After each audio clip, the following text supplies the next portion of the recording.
Welcome to SK University. Today's illumination is Lighting Controls 102, Dimming. In a previous illumination, we discussed direct current, DC, and alternating current, AC, and the various AC power systems that are used to power our buildings. AC cycles from 0 volts to some maximum value, and then back to 0, and to some maximum negative value, and then back to 0. In North America, this cycle repeats 60 times per second, or 60 Hertz. The shape of this voltage waveform is referred to as a sine wave.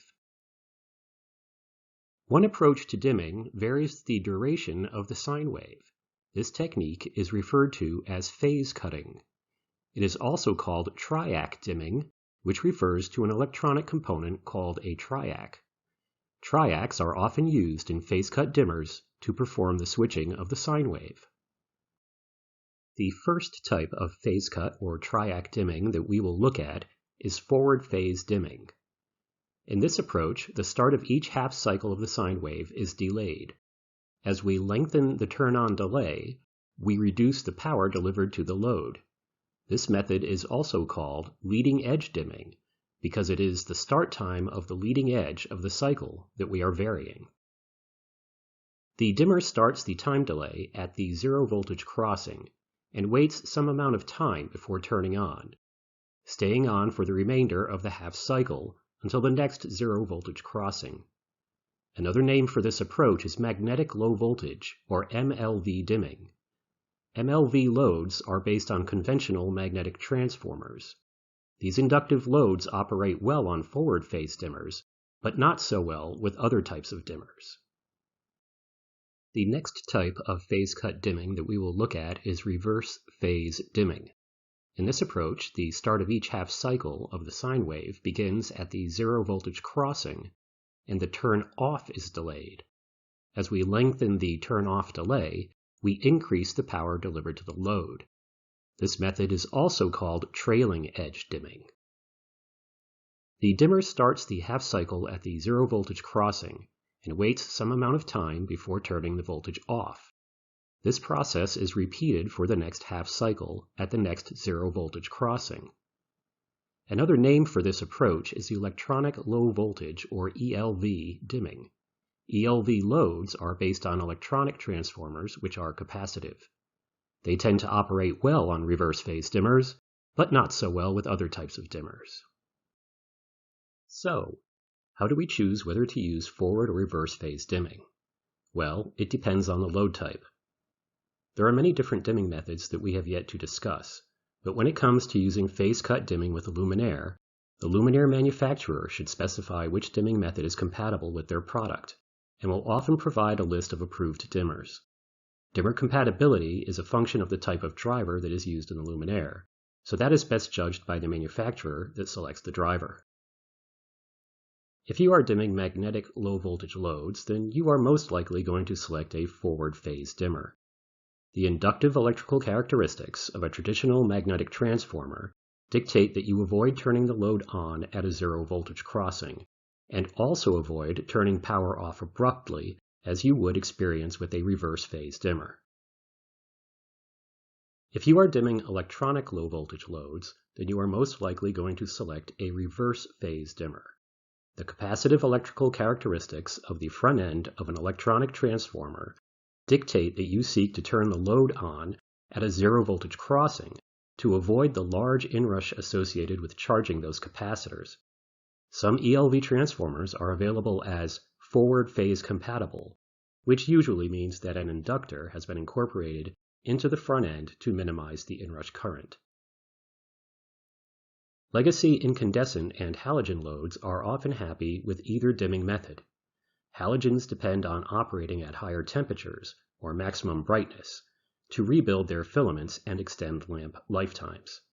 Operating them at extended periods under dimming will negate that effect and result in shorter lamp lifetimes. Compact fluorescent and LED replacement lamps, such as A19s with integrated drivers, have their own compatibility issues. Again, it becomes an issue for the manufacturer to determine the dimmer compatibility. Most manufacturers of traditional residential replacement lamps have strived to support forward phase dimmer compatibility, as that type is the majority of the installed residential dimmer base. When looking at a residential dimmer, you may see a C-L designation, which indicates that the dimmer is compact fluorescent, C, and LED, L, compatible. Some commercial and higher-end residential dimmers are capable of sensing the load type and automatically operating in either forward or reverse phase as appropriate for the load. Sine wave dimming is another method of dimming the load by altering the shape of the sine wave. In this approach, we alter the amplitude of the sine wave rather than cutting or chopping it. This is accomplished by an electrical technique called pulse width modulation, or PWM. We won't get into the specifics of how PWM works, but know that the terms sine wave dimming and PWM dimming are synonymous. With sine wave dimming, the maximum and minimum values of the sine wave are varied. Not having the abrupt turn-ons and turn-offs of phase cut dimming results in a dimmer that creates far less electrical noise than a forward or reverse phase dimmer. This is important in applications where electrical noise can be an issue, such as in television and recording studios. Building a sine wave dimmer is more complicated and more costly than building a phase cut dimmer. So sine wave dimmers are only employed in those applications where the reduced electrical noise characteristics are important. Not all dimming methods require the dimmer to alter the line voltage that powers the luminaire. There are several dimming methods that utilize a low voltage control signal to set the dimming level. One of the most popular and mature methods is 0 to 10 volt dimming. With this approach, there is a dedicated set of low voltage wires that provide the dimming control signal. These wires are run between the device that is setting the dimming level and the driver or ballast that is driving the lighting load. The voltage on the wires is varied by the dimmer between 0 volts and 10 volts. At 10 volts, the luminaire should output the maximum amount of light. At 0 volts, it should output the minimum amount of light that it can dim down to. That does not always mean full off. That level can be anything depending on the capabilities of the driver and light engine combination. It would not be unusual for a luminaire intended for outdoor applications to only dim down to 50% at 0 volts. Other luminaires may dim to much lower levels or completely off. Also, some luminaires may achieve their minimum dim level at 1 volt instead of 0. It's safe to say that performance varies. These two control wires are typically color-coded violet and gray. Here we have a wall box 0 to 10 volt dimmer. You can see the violet and gray control wires that would be connected to the corresponding violet and gray wires on the luminaires. The voltage on the control wires is varied by the slider. This dimmer also features a switch to turn luminaire line voltage power on and off. This is a luminaire control module that would be part of a lighting control system. We can see the violet and gray 0 to 10 volt control wires, as well as a set of wires that are used to switch the line voltage power to the luminaires via a relay that is internal to the module. This type of module would mount on a knockout, on a luminaire, or an electrical workbox. This is an LED driver that is mounted on a luminaire. The access cover is removed to show the electrical connections to the driver. The upper three wires, black, white, and green, are line voltage power and ground. The lower two wires are the violet and gray 0 to 10 volt control wires that would connect to control devices like the ones shown here. Normally, a low voltage control signal in the range of 10 volts would not be installed alongside line voltage power. Low voltage signals, referred to as class 2, and line voltage power, referred to as class 1, are usually separated. However, the standards defining 0 to 10 volt dimming allow for the dimming control signal to be run with class 1 luminaire power if that practice is allowed by local codes. The Digital Addressable Lighting Interface, or DALI, is an open standard that defines a digital lighting control protocol. Being an open standard, like the analog 0 to 10 volt interface, means that any manufacturer can build equipment to the standard, which is good for the marketplace in terms of product availability and competitive pricing. The standard is maintained as the International Electrotechnical Commission, or IEC, Standard 62386. The original DALI standard was developed in the 1990s by a consortium of lighting equipment manufacturers. That group dissolved in 2017 and was replaced by the Digital Illumination Interface Alliance, or DIIA. The DIIA manages DALI product certification, owns and controls the use of trademarks, and drives standards development working with the IEC. DALI is a two-wire polarity and topology-free bus that provides data and power, and like 0 to 10 volt control wiring, it can be installed as either Class 2 or as Class 1 with line voltage. Each bus can support up to 64 individually addressed luminaires. Parameters can be written to and read from each individual luminaire. Broadcast commands are responded to by every luminaire on the bus. For example, issuing a broadcast command to go to a certain level will send every luminaire on the bus to that level at the same time. Luminaires can be placed into and removed from groups by command. Placing luminaires in groups simplifies control of luminaires in the same area. Having groups defined by commands means that if a space is reconfigured, the luminaire regrouping can be accomplished without changing any wiring. Scene levels are stored in the luminaires and recalled by command, and, like grouping, they can be altered by command. Let's take a look at how the DALI standard has evolved over time. The original standard, referred to now as version 1, was developed in the 90s and defined the basic DALI protocol and the two-wire bus. It included these commands to and responses from luminaires. We won't go through all of these commands, but a quick glance tells you that the commands that can be sent to luminaires and the information that can be received back is pretty robust. Despite that, over time the industry did want more from the standard, so in 2014 extensions and clarifications to the original standard arrived in the form of DALI 2. One of the most significant enhancements brought by DALI 2 was the addition of support for up to 64 control devices, such as switches and sensors, to each bus. In 2019, the DIIA announced the D4i intraluminaire DALI extensions to DALI 2. This refers to a small DALI network inside an individual luminaire and how data can be stored and reported by the luminaire in a standardized way. D4i certified products are DALI 2 products that support features related to asset management, energy usage, diagnostics and maintenance, and that also support luminaire integrated control devices, such as sensors and wireless communications devices.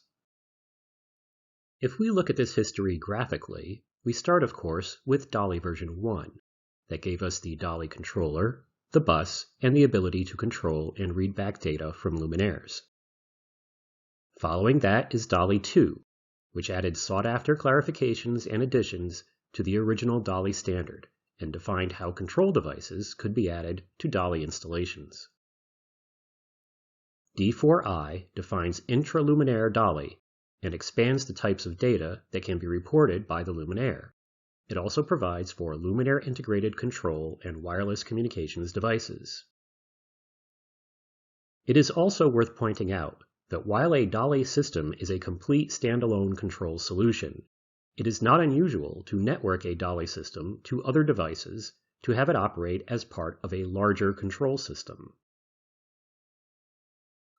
DMX, also referred to as DMX 512, is short for Digital Multiplex 512, and is a standard that was first created in 1986 by the United States Institute for Theater Technology, or USITT. A stream of DMX is called a universe. That stream of data is continuously transmitting the value of 512 channels of information. The original intent of DMX was to replace analog control signals with a digital alternative, so at its inception, each channel was intended to represent the level of a dimmer. There are 255 steps available to each value. The original method of transporting DMX was to use RS-485 over a shielded two-conductor cable. This would allow for the daisy chaining of multiple devices on a single cable run. This method of transporting DMX is still in use today. Over time, new transport methods have been introduced, including the use of Ethernet and different wireless options. In the world before DMX, we had our theatrical lighting console that we used to set the levels of our luminaires. The luminaires were tungsten and were connected to a dimmer rack that housed phase-cut dimmers. An analog control signal ran from the console to the dimmer rack for each dimmer in the rack. This made for some pretty thick cables between the console and the rack. Being analog, the signals were susceptible to noise and the effects of degradation over long cable runs. DMX replaced all of those analog control signals with one shielded two-conductor cable, capable of sending the levels of 512 dimmers. As luminaires became more sophisticated, and especially with the transition from tungsten to LED, the need for dimmer racks decreased. Today, many luminaires can connect directly to the DMX signal and perform their own dimming internally. Another advancement in entertainment lighting is the moving light. This versatile instrument is a staple in the entertainment industry. While powerful, it does have a downside when it comes to DMX. Instead of using just one DMX channel to set the dimming level, a moving light may use 1 or 2 dozen channels because it has so many adjustable parameters. Dim level, color selection, head position, gobo selection, focus, pre-programmed motion recall, and more are all common. Lights aren't the only devices that rely on DMX for control these days. Fog machines, hazers, media servers, lifts, audio playback devices, pyrotechnics, lasers, and more can all be triggered or controlled by DMX commands from the lighting console. Given that, you can see how you can use up a universe of DMX fairly quickly. Large productions can utilize many universes of DMX. The 2020 Super Bowl halftime show required 107 universes of DMX, or 54,784 channels of control. Historically, DMX has been about sending data from a console to a device.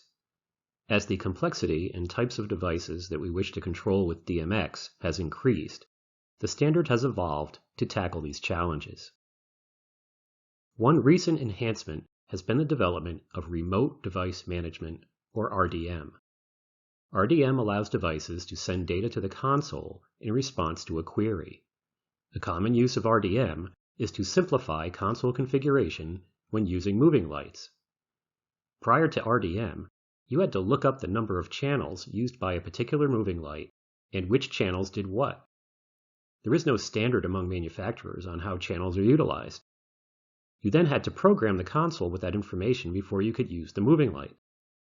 With RDM, the console can go channel by channel looking for devices.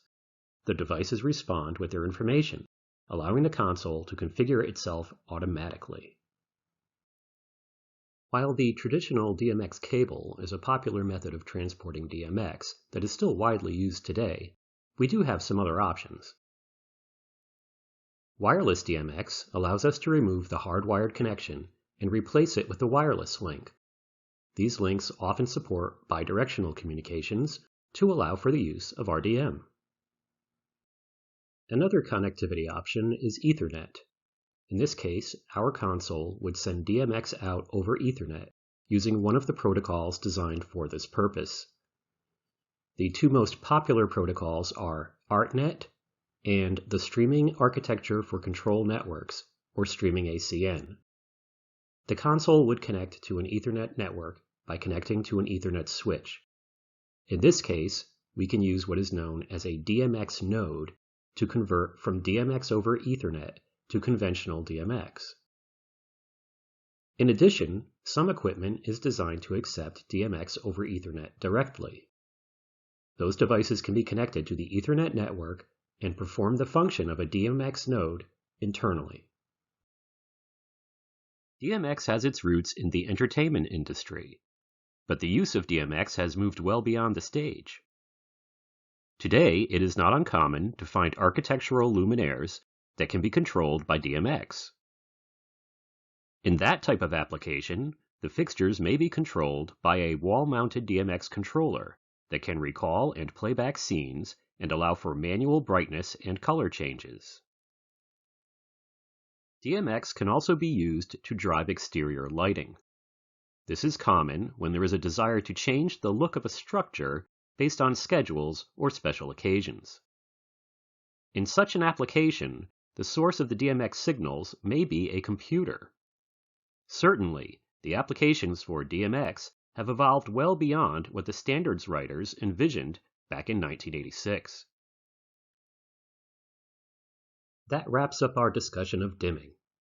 Thank you for spending time with us today. We hope you found this illumination helpful. If you would like to learn more about how lighting controls can be applied in your next project, please contact your SK and Associates salesperson, and they will be happy to put you in touch with a member of our controls team. Have a great day.